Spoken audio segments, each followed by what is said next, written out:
Assalamualaikum saudara. Passwordnya apa? Jangan macam-macam.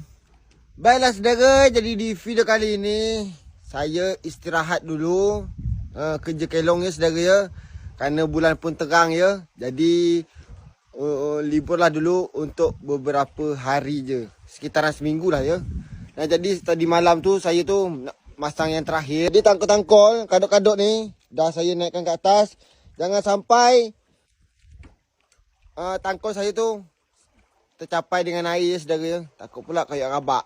Jangan macam-macam. Nah jadi kita sepil dalam kelong saya ni ya saudara ya. Dalam kelong saya ni pun dah saya kemas-kemas ya. Dah saya rapikan jugalah. Tak rapi tu tak serapi sangat. Cuma apa nama dia tu, lantai-lantai saya dah saya cuci, dah saya ganyah-ganyah, dah saya basuh. Ini alat-alat dapur saya belum masak ya, belum masak. Belum siap lagi untuk dipindahkan ke sini kerana bahan meja masak saya ni belum siap lagi ya. Kerana anggaran dia kurang. Nah, jadi semuanya dah okey lah saya ni. Tinggal pergi balik je. Inilah hasil saya yang semalam je. Hasil main tadi no tak ada ya.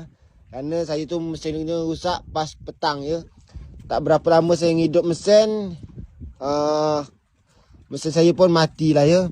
Jadi inilah hasil yang saya semalam. Okeylah saudara ya. Cukup sekian dululah video saya. Sekian dan terima kasih.